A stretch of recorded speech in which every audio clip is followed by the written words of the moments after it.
so we're going to talk to you guys today a little bit about athlete monitoring, a little bit from an academic perspective, and also what we're going to be doing with the Athlete Health and Performance Initiative. It started back in the springtime. John and I actually went out to Calgary to the Olympic Training Center, and they were talking to us. There's a bunch of presentations on athlete monitoring, and we were speaking to strength and conditioning coaches from around the world, a lot from the UK. There's a guy from a professional rugby team over there, some soccer teams, Olympic Training Center. And kind of a central theme throughout that was how they're monitoring their athletes. And they haven't always been monitoring their athletes. It's something that they've started doing here in the last few years more so. Some of the principles have been around for a long time. But we really only started putting these things together and using them as part of a strength and conditioning program in the last 3 years. Kind of 2016 is where you see a lot more of it in the literature. Anybody recognize her? Her name's Corinne Malcolm.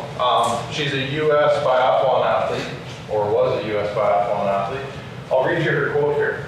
So in the fall of 2013, as I stared down the barrel at my Olympic biathlon dreams, my whole world tumbled down. I was exhausted and my performance showed it. I couldn't remember the last time I felt fresh. Getting out of bed was impossible, and yet I couldn't sleep.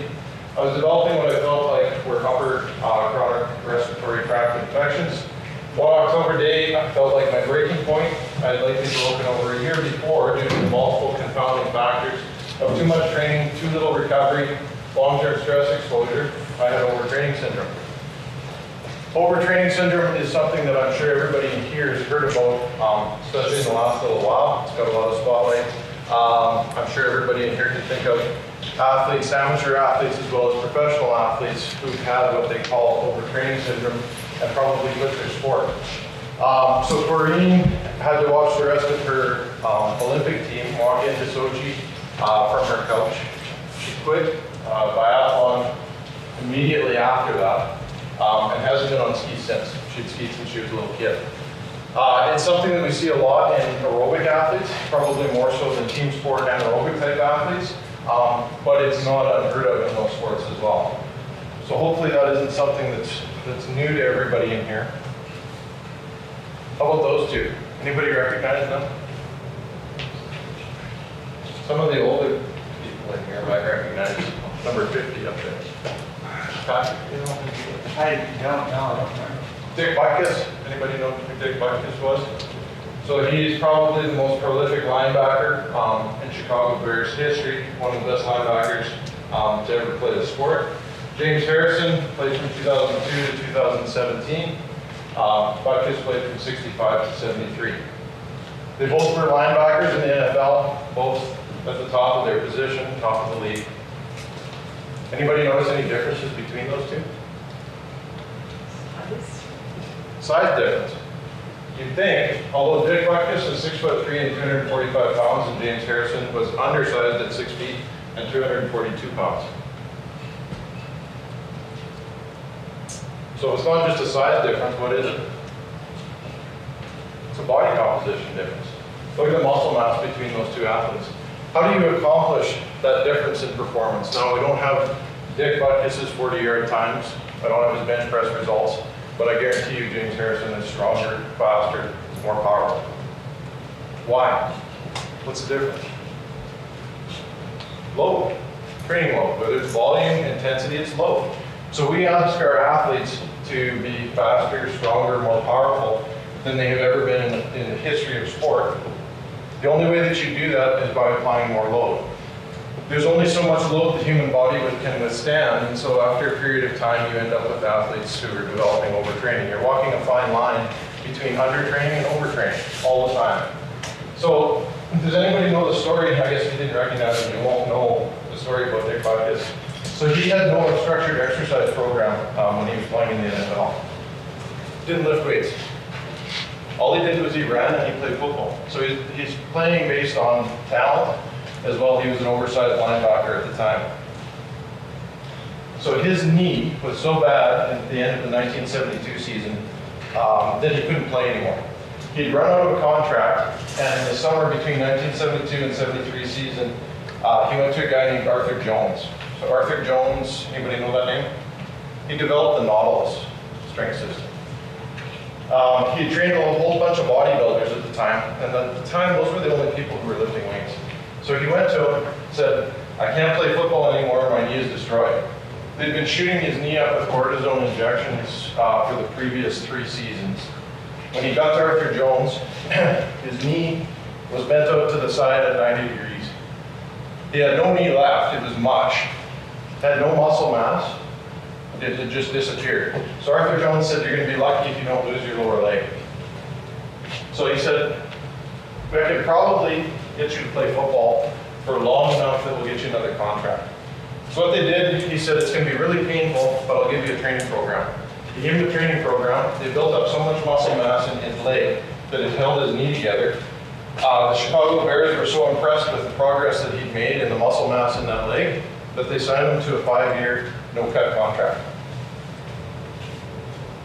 So he played 7 games in 1973, pulled himself out and retired. His knee couldn't hold it held together anymore. But because he had no structured exercise program prior to that, he had such a large window of improvement that he was able to fool everyone. James Harrison has lifted a weight or 2 in his life. He obviously does have a structured exercise program. The point being that we're asking our athletes now to do so much more in terms of load that we can't help but overload them. There's just a very fine line between being a professional athlete, being undertrained, and being overtrained. So Mark Spitz, you'll know who Mark Spitz was. 1972, he won 7 Olympic medals in swimming. He did it swimming 9,000 meters a day. In 1995, swimmers, Olympic caliber swimmers, were swimming 35,000 meters a day. Huge, huge increases in load. 1960, anybody know what the NHL season was? 70 games. How many games do we play now? 83. 82? 82, 83. Okay, so if we're playing 82 games now, that's only a 12-game increase. But look at the playoffs. We had 6 teams in the league in 1960. How many teams in the league now? 32? So all in the playoffs, maximum of 28 games. So we're asking athletes to travel more. We're asking them to compete more because now we're making money off of it. So the more games that we play, the more times we put their bodies through it, the more money we make. So our NHL season now lasts, instead of till start of April, goes till about June 12th. Anybody notice or recognize this graph? Okay. So this graph was proposed by Bannister in 1982. It's not in opposition to general adaptation syndrome. This is just a better way probably of looking at what happens or the after effects of a training session. So you undergo a training session and we have a fatigue after effect and we have a fitness after effect. The fatigue after effect is smaller in amplitude typically and it's shorter in duration. The fitness after effect is longer lasting. We get a higher amplitude response and it also lasts longer. And so the goal is to improve performance. And so in order to improve performance, we have to apply another load or another training session at exactly the right time. Too soon, and we do too many of those in a row, performance drops. Too late, and we miss the fitness after effect, and we just keep doing the same thing over and over and over. Load doesn't increase. So again, there's a fine line and a fine balance between doing too much and too little, too soon and too late. Why do we train? Anybody know? Everybody will say to improve performance. How does the performance improve though? What's the mechanism? Fatigue, recovery. Yeah, fatigue and recovery. So we train so that we can undergo a higher load next time. So we're training for the purpose of training.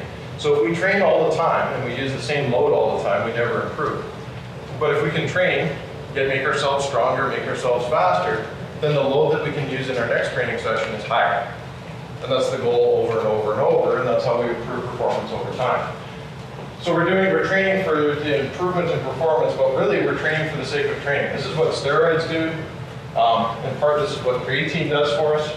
They decrease the fatigue after effect, and they increase the fitness after effect. That's exactly what we're looking at here. So here's a few terms for you guys: functional overreaching, non-functional overreaching, overtraining syndrome. You guys have probably heard of burnout, under recovery. There's a whole bunch of different terms talking about a few symptoms that are very, very vague. So we'll read through these. This was adapted from a position statement from the European College of Sports Science back in 2006. And they looked at all of the terms and all the literature and they came out with this list. So functional overreaching, increased training leading to a temporary performance decrement with improved performance after rest. The length of time that performance decrement lasts is from days to weeks, and the prognosis is positive. So we go into supercompensation if you're familiar with general adaptation syndrome. Non-functional overreaching is intense training leading to a longer performance decrement, but with full recovery after rest, accompanied by increased psychologic and or neuroendocrinologic symptoms, lasting from weeks to months. The prognosis is negative due to the symptoms and you lose training time.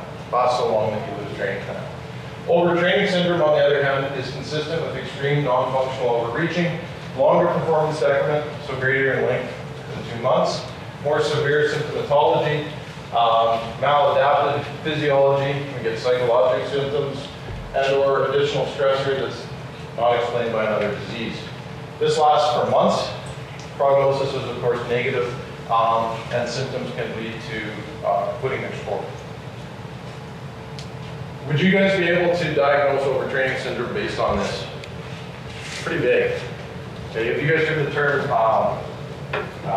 diagnostic dustbin or wastebasket, I'll read you the definition from the medical dictionary. A diagnosis which may be faddish, not proven to exist, physiologically unexplained or described with specificity, and thus so broadly inclusive to the point of being scientifically useless. I wouldn't go so far to say overtraining syndrome is scientifically useless. We know it exists, but the term is so vague, and all of these terms are so vague, that it's very difficult to diagnose somebody. This will come back later on when we're trying to talk about some of the research here, because in order to do research in this area, you have to come up with a clear definition of what we're really looking at. These are some of the symptoms of overtraining syndrome. So we have parasympathetic alterations and sympathetic alterations. Some of the students in here, parasympathetic, what system is that? Rest and digest. Okay. What's that? Autonomic nervous system is Yeah, so rest and digest symptoms. Sympathetic alterations, fight or flight. Okay, so we have two opposing systems. The parasympathetic alterations we normally see in aerobic sports. Sports that last long duration, so your marathon runners, long distance cyclists, biathletes, those types of people. Fatigue, depression, bradycardia, and loss of motivation. Those are the ones you typically hear more about, but if you have sympathetic alterations, those are the ones that we more likely see in anaerobic sport athletes, team sport athletes. Insomnia, irritability, agitation, tachycardia, hypertension, and restlessness. So they're affecting two different sides of the nervous system. Some other symptoms you might get are anorexia and weight loss. So if we have female athletes leading to the female athlete triad, lack of mental concentration, heavy, sore, stiff muscles, anxiety, awakening unrefreshed. At times, has everybody in this room experienced these symptoms? I assume so. Were you overtrained? So I can think of my wife and I after we had a baby. I had all of these probably, as well as a few others, but I wasn't overtrained. And so athletes are now diagnosing themselves as having overtraining syndrome when probably they don't have overtraining syndrome. Maybe they have functional or non-functional overreaching, but probably not overtraining syndrome. How prevalent is it? So it's study in 2000, you're going to see studies from all over the place because there's not a whole bunch here. Adolescent swimmers, 35% of swimmers, so 35% of the athletes that they interviewed. Elite long distance runners, 60% of females, 64% of males in the elite categories and 33% non-elite. 11 to 18-year-old English athletes, this was a more recent study having non-functional overreaching or overtraining. 29% overall, 37% individual, 17% in team sports. These are athletes in sports all over the world, or all over the place. of females, 26% of males, international 45, national 37, and subnational 20%. What do you notice from that? Males and females get it. The more elite you are, the more likely you are to have overtraining syndrome or non-functional overreaching. International 45% versus subnational is 20%. Same thing here with the runners, 60 and 64 versus 33%. The other thing you'll notice from looking at the literature, if you dive more into this English study, aerobic sport athletes are more typically associated with overtraining syndrome than anaerobic and team sport athletes.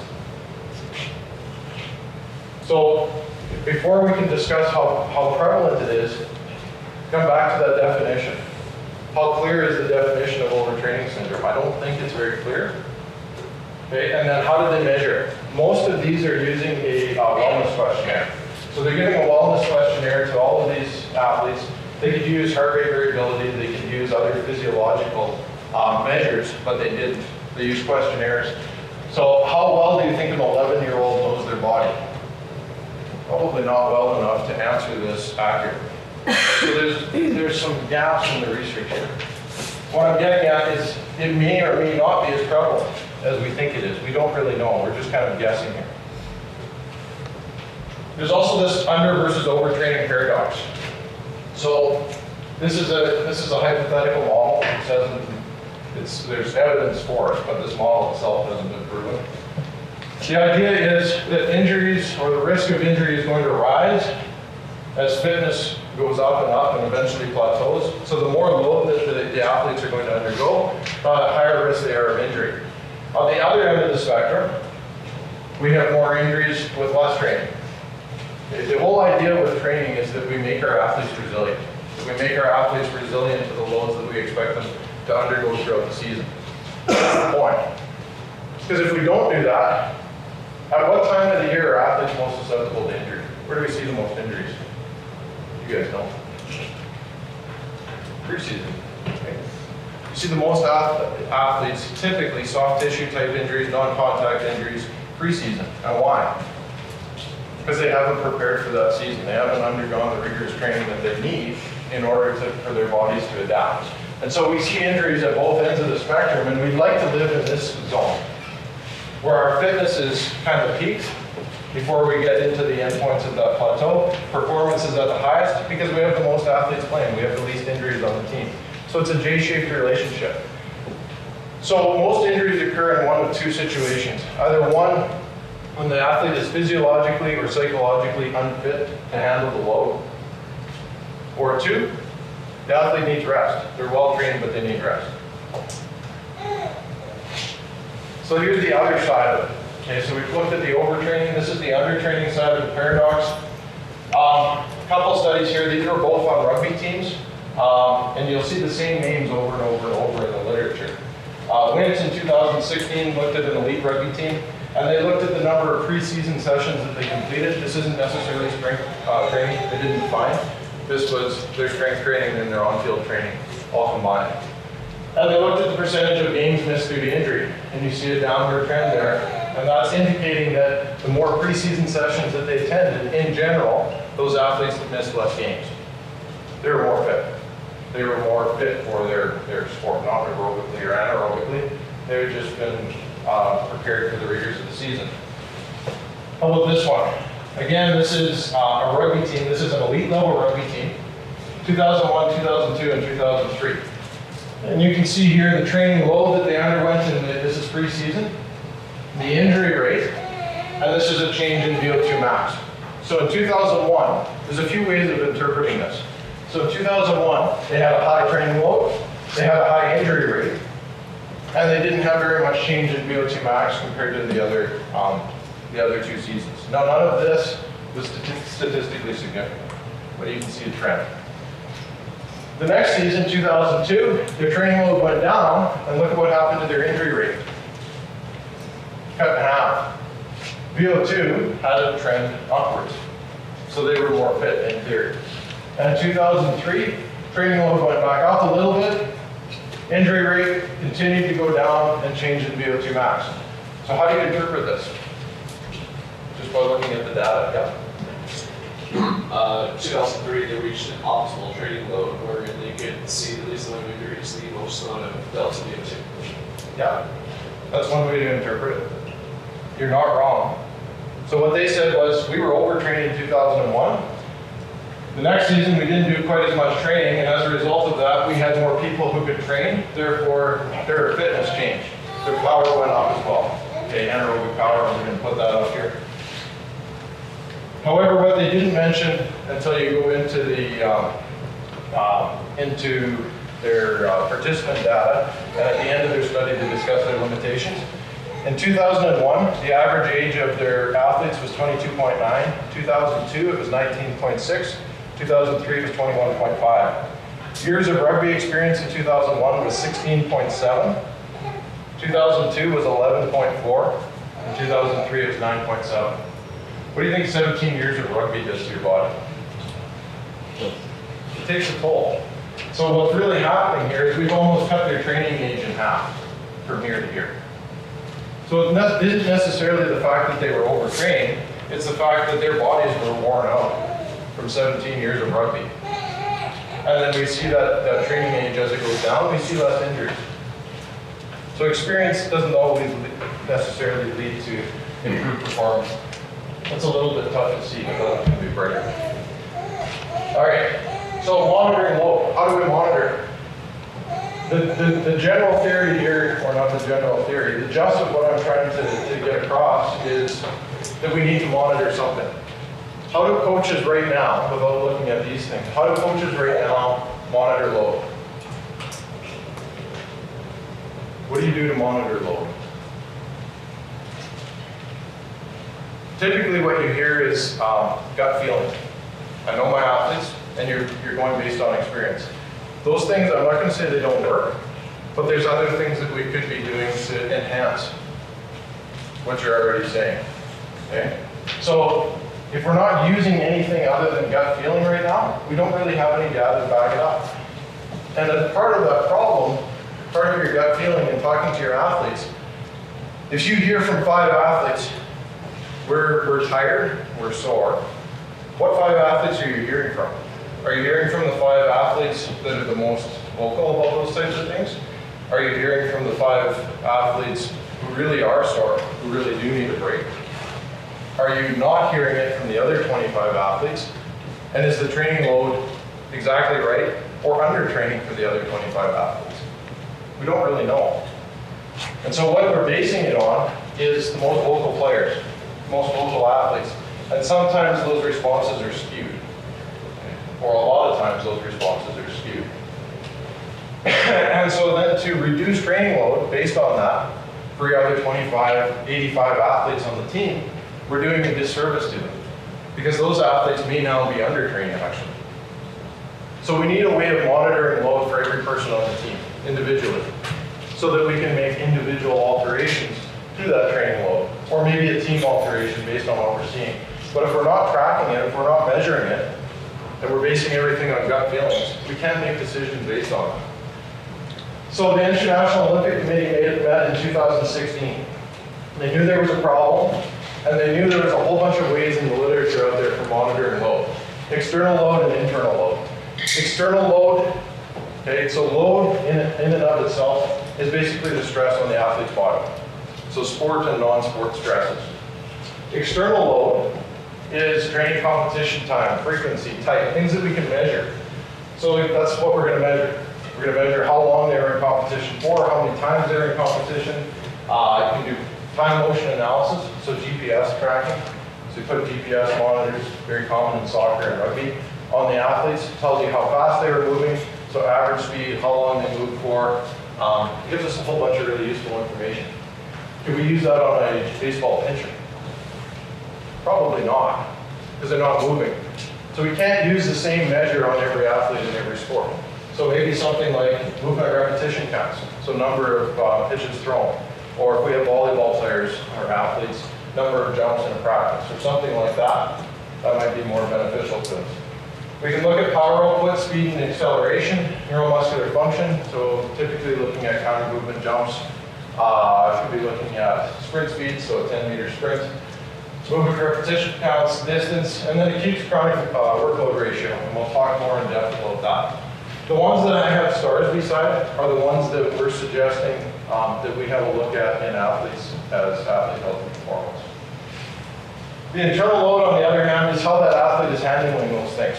So if I take two people, if I take a 45-year-old male who hasn't exercised in 10 years, and I have him run 800 meters, sprint 800 meters, what's going to be the result of that sprint?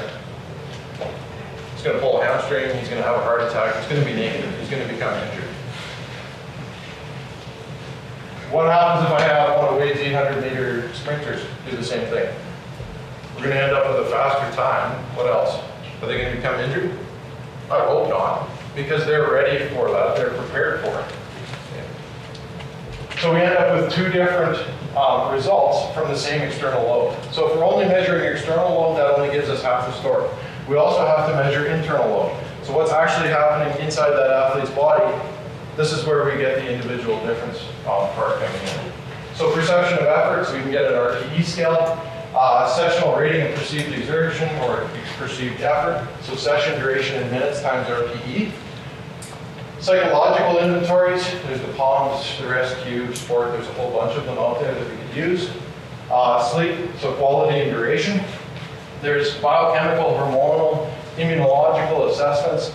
Those, you see them a little bit in the research, but not typically used even at professional levels right now. They're too complicated, too difficult to interpret the results, and too expensive. Psychomotor speed, heart rate to RPE ratio, heart rate recovery, heart rate variability, training impulse, which is a measure of intensity times volume, so heart rate times minutes. That's average heart rate throughout the session. Blood lactate concentrations, and then blood lactate to RPE ratios. So again, I mentioned the ones with the stars are the ones that we're suggesting to take a look at. Anybody know the horse in the background, or why I have a horse in the background? Triple Crown winner, American Pharoah. There you go. So we have a Triple Crown winning horse, the American Pharoah, 2015, I think. Why do I have a horse up there? Because we're measuring almost all of these things in racehorses. Measuring almost all of these things in barrel horses. So the sport that I come from, rodeo, where the athletes still go out and drink after all of their competitions, they compete again the next day. We don't do a whole lot for the athletes, but they do for their horses. They're measuring these things in their horses. So I would suggest that if we're not doing these things for athletes, we're being negligent. We're dealing with humans as opposed to horses. Humans as opposed to dogs. If we're doing it in animal sports, why aren't we doing it in human sports? We are somewhat at the professional levels, but not near enough at the college level. And I'll be the first one to admit, we haven't done any of this stuff here. We're just as bad as everybody else. Now, saying we're just as bad, a lot of this stuff didn't come out until 2016. So we're still on the leading edge of it, okay? But it's something I think that we have to do. It would be negligent not to.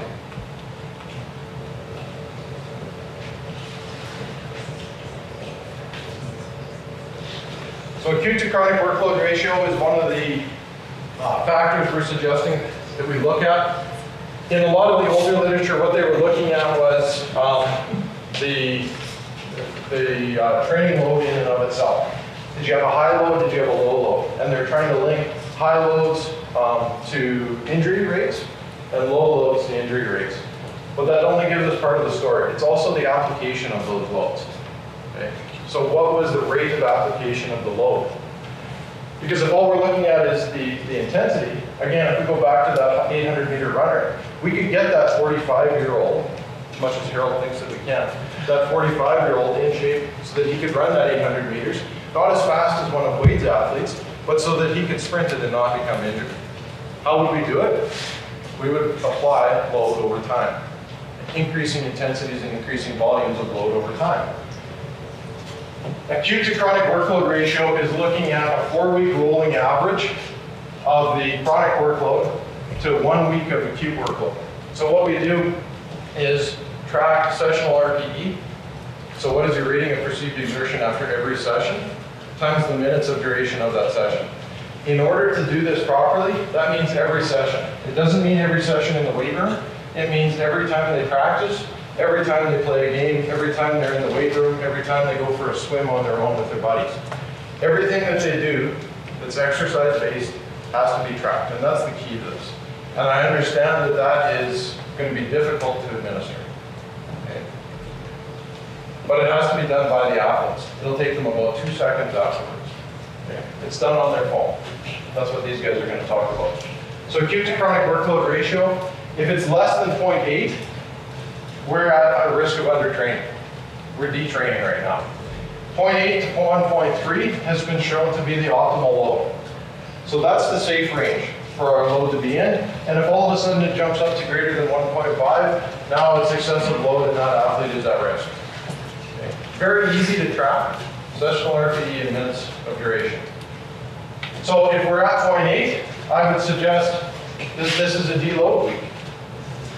If we're at 1.3, that's a training week, but it's in a safe zone. If you're at 1, are you improving? No, you're staying. Okay? So if you want to improve, you got to be over 1. If you want to detrain or you want to take a week off or a couple of weeks off, not necessarily detrain, be at 0.8. If you're less than 0.8, the only thing that we're doing is detraining. So this gives us a way to monitor not only external load, but as internal load as well. And it's fairly easy to do.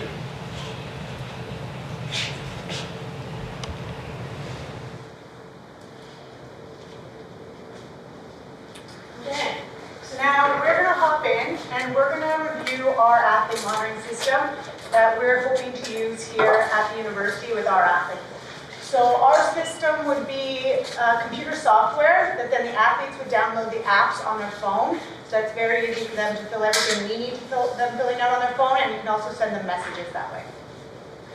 So we'll get into a review of this. This is an example of what a dashboard would look like for an administrator. So whenever I came in on Monday, say after the weekend, turned on my computer, I'd be able to see this for this team. Okay, so this is an entire team's information down here, and then each athlete's name. Everything on our system is colored, or traffic light system color coded, based on variables we put in the system. So we can change when things are red, when things are green, based on what we want for our athletes. So from here, we're not going to get into this too much. We'll get into it more as we go. We're going to break it down. You can see athlete names. So at any point you want to click on just one athlete, it'll pull up the athlete's individual things. Then you see workload alerts. So alerts based off of the workload monitoring we're doing. You see wellness and testing alerts. So you can see there, wellness. We have counter movement jump. And then we have health alerts. So that's more from injury or disease reporting from either the athletes or the athletic therapy department. Okay, now we're going to break this down a bit further. We're going to start with workload alerts. So Barclay already went into this in a lot of detail, the session RPE. So after every session, and again, as Barclay laid out, not just in the weight room, every session they do, we ask them to rate their session on a 10-point scale. So it's a modified Borg scale. You've probably seen similar scales to this before. The main thing to remind our athletes always is that it's not just 0 to 10. 5 is medium, 5 is hard. So it's really important whenever we're using this with athletes that we ask them to pick the descriptor that best describes their workout, and then we take the rating. So from there, as Barclay said, we can figure out the session load, which is just the session RP by duration of minutes, daily load, which is the sum of all the sessions that day, weekly load, that is the sum of all the sessions, all the daily sessions that week. We can also figure out some other things like monotony and strain from this. So now, we're breaking it out for an individual athlete. Here's an individual athlete's information that we're getting simply off recording that session RP and duration. So we can get a lot of information on this. This is for about a 2-month period. From here, visually, you can see that the green shaded areas there, that is our chronic workload. Okay, so that's that 4-week rolling. The red shaded is our acute workload. So that's the workload for that week. And then the black line is the acute to chronic workload. Okay, so you can see, remember, our goal here is to keep this in that optimal training load for working as hard as they can while still producing results, right? With less negative effects. So you can see here, they printed out, there's a very high acute to chronic workload ratio. Okay? So here you can see, they saw that. The next week, you can see, took things down a little bit. Okay? So that's an example of how we can keep an eye on things over time. We don't have to panic when we see something. We don't have to freak out when we see something. We have time to slowly make those changes. So another thing we really need to make, Another thing we really have to make sure that we keep an eye on is weekly spikes in training. So research by Gambit, again, we said we have quite a few of the same names, showed that a greater than 15% increase in weekly training load can increase an athlete's risk of injury by up to 50% the following week. So we're really keeping an eye on weekly stuff. That's why it's nice to have each day to check in on. Some other information we can get from here, as you can see, this shaded orange area is freshness. So freshness is just the acute the chronic work ratio minus the acute ratio, and just shows our signs of freshness or fitness fatigue, okay? So it's a little thing to keep in mind in years and other stuff, but a big thing to also keep in mind is our monotony. So that's our blue line. So monotony is our monotony throughout the week. Basically, it's tracking the changes in session load for each day through the week. So we don't want every session or week to be the same.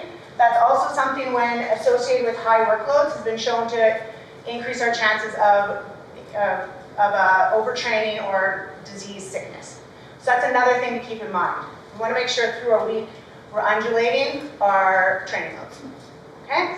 So a few quick things we can get from a graph like this for each athlete. So basically, if an athlete was red on the side, we would click on here to have a better idea of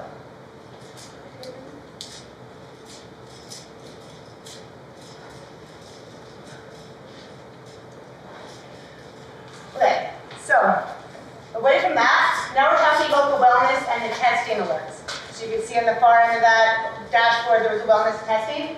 So wellness, again, as Barclay described and was describing, lots of the research done on overtraining is questionnaires. So it's self-reported questionnaires. There's a lot of research that has shown that a nice short questionnaire based on symptoms that sometimes show up in overtraining is first of all reliable, valid, and very useful. So these are the questions that we're going to ask. We're asking, do you feel tired today? How is your general health? How many hours did you sleep last night? How was your sleep last night?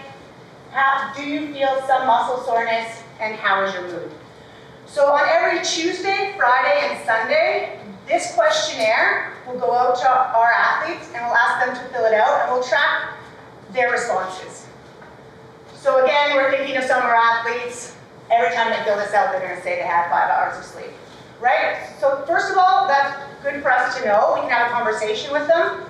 But then from there too, we know that's their baseline and we're really looking for changes off their baseline. So again, we're not panicking. We're trying to use this as a way to educate the athletes, but also not scolding them on it. If we end up scolding them on it, we're just going to have them lying. Okay? So it's more a way to, again, just work on education. You might know what you need to work on education for your team with, but making sure that they know that they're not going to be judged on their answers. We just need to know their answers. So here is what the athlete will see. This is off their phone. John, our men's basketball player. So every time he opens up the app, this is what he sees. From here, he'll click the wellness. As you can see, there's one alert.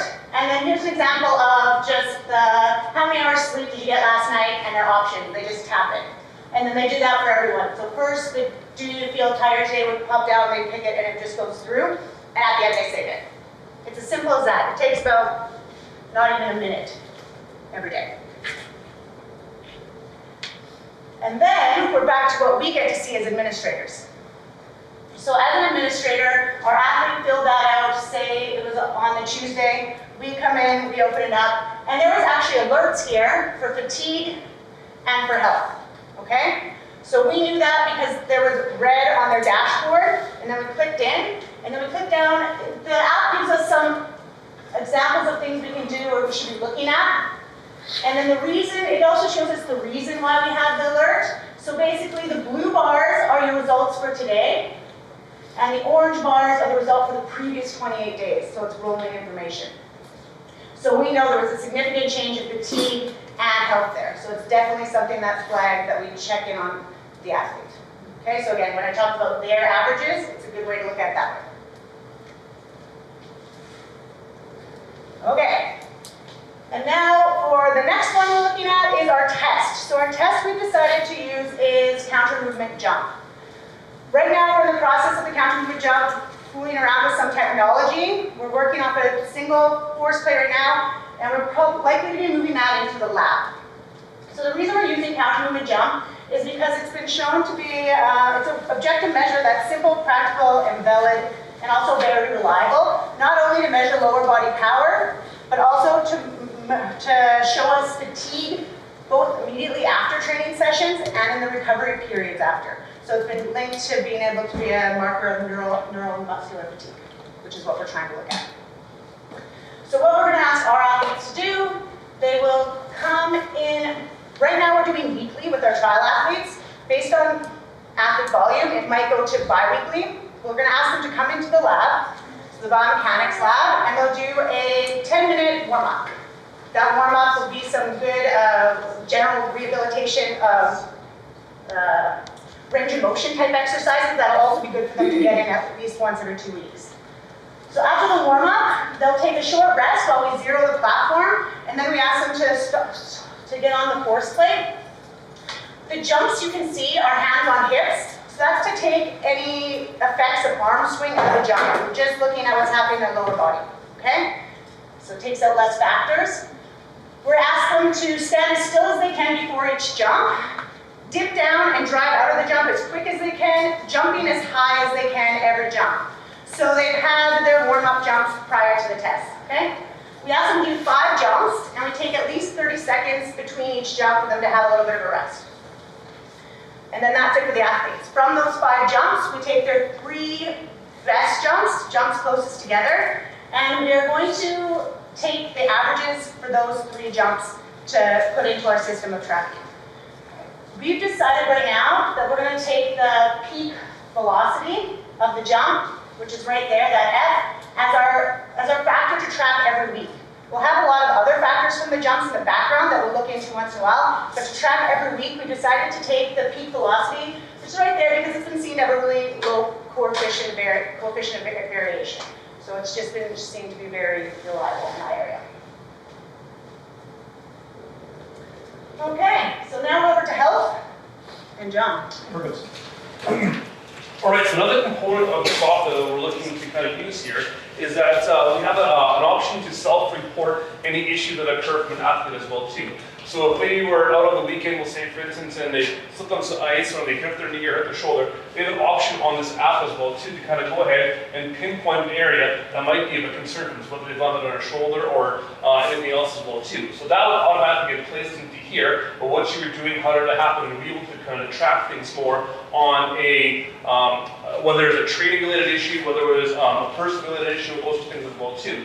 From here now, these things can also get prompted to send a message to athletic therapy that there was an issue that happened on a self-reported scale as well too. Also, too, you have an option to go ahead and have an illness section here too, so people aren't feeling relatively well, but you have a chance to kind of look at that as well too. One of the more important parts though is that are you going to be able to train complete, incomplete, or normally as well too. So whether it's going to be based upon some modifications, whether it's going to be based upon complete modifications, or whether there's going to be a sore shoulder, but I should be able to kind of maintain all our progress through the regular training program and competition as well too. So those are kind of important factors that are going to be able to kind of look and assess. I wasn't able to get this in here earlier, but there's also a practitioner side of things as well too. So this is what the athletes will be able to kind of go ahead and select. And this is all either we could turn it on or turn it off. So it's something that we don't want to have as an option available for athletes. We can just turn this feature of the software off. On a practitioner side of things, there would be a drop-down menu that has all the teams available, all the players available as well too, and basically the same looking at the diagram up here. So the practitioner, the athletic therapist, can go ahead and select the part and say we had some right lower back issues, and there's the soap notes. They can have it either seen by coaches, trainers, or nobody at all as well too, keep those things private. So therefore that will kind of enhance all the communication based upon practitioners and trainers as well too, so we have a better information, better insight onto what's actually truly going on from that perspective as well too. So now that we've kind of got through some software, some theoretical background, and some subjective objective-based tests here, we can go back and refresh this screen. This is one of the first things we talked about at the start of the presentation. So now we have a more complete picture of what all these areas mean. So we would have our acute to chronic workload ratio, our week-to-week loads. We can have monotony, we can enjoyment. We have our wellness, which would be basically those wellness questionnaires, and the counter movement jump based upon there, and then finally the health. So now we can look at each athlete on a week-to-week, month-to-month, year-to-year basis and decide, do we have proper acute to chronic workload ratios? Are we working these athletes too hard? Are we not working them hard enough? Are they enjoying their program as well too? What is their wellness like? Are they getting adequate amounts of sleeps? But one of the big things here is the counter movement jump component. And a lot of this stuff is subjective. So we are dealing with a lot of university-based athletes, all of them are university-based athletes. We're going to have highs and lows in regards to mental output and everything as well too, based upon exam schedule, where they kind of are in their semester as well too. So these things might change and fluctuate week to week, month to month. But we can also look at the counter movement jump as a main factor of performance. So if they are kind of in the middle of exam time, and they're starting to kind of get a little worn down, and they're starting to get a little bit more small, a little more sore, and starting to have a little bit of sleep issues as well too. If we still have adequate acute to chronic workload ratios, we still have relatively good enjoyment, regardless of how they're perceiving things. And more importantly, if we have adequate amount or maintenance of the counter movement jump, they're still able to perform and train normally. So therefore, some of those symptoms that they may be experiencing are subjective in nature as well too, and not impacting their performance. So as we kind of go through, especially through in-season based competitions, people start to get a little bit tired, a little bit worn down. There's a lot of load of the semesters, the final exams and everything. But we can always refer back to the counter movement jump. And if we are sore, tired, fatigued, etc., we can always refer back to saying, is this a result of the training aspect, or is this more of a mental fatigue that's causing them to kind of extenuate some of the symptoms that we've observed as a result of training? Okay. And then the last thing here that we have available to the software is that we're actually able to kind of go ahead and input all the workouts into the software as well too, and everything dumped onto the individual's phones as well too. So we can go ahead, and it's just an example of kind of how some things would work. Like we have a barbell squat, split squats, Romanian deadlifts, and some back extensions. We can kind of go ahead and pop in the proper repetitions, the proper sets, the rest between sets as well too, and also the tempo that you can have them to work at as well. So one of the main factors now is we kind of get back into those categories where we're having a lot of the acute to chronic workload ratios. You get prompts from the software telling you that, to cut back this individual athlete's work volume by 480 units, okay? Which is a very kind of arbitrary-based thing to kind of go ahead and do. But if we go back into here now, we can go ahead and take this individual's program. We can say, well, opposed to doing it at 6 reps on each, I'd be able to do 4 reps at the same load. So therefore, we're reducing the amount of load that athletes going, and therefore reducing the training load that way as well too. So you can kind of go ahead and play back and forth to kind of figure out what would be that right proper load to get them out of that kind of risk ratio, that acute chronic workload ratio, and back more into that green optimal training aspect of things as well. But again, like as we mentioned before as well, it's very important that we have everybody, all coaches, all athletes on board, recording things on a regular basis. Because if we had somebody who, let's say, they went out and forgot to log practice on their one week during their training season, then all of a sudden that workload ratio gets dropped dramatically because they all of a sudden missed that training series, which will affect that rolling average, and then things will kind of get skewed from that point forward. We might be actually taking work out when they don't need it because they actually missed recording a training session there. Okay. It also shows what happens if we cancel a week of training or we take a week of training off, and then all of a sudden we try and jump back into the load that we were doing prior to that break. Now we're putting all of our athletes at risk of injury. And so what it really does is it makes everybody aware of those alterations that you may want to make, what the end result could be down the road. Okay.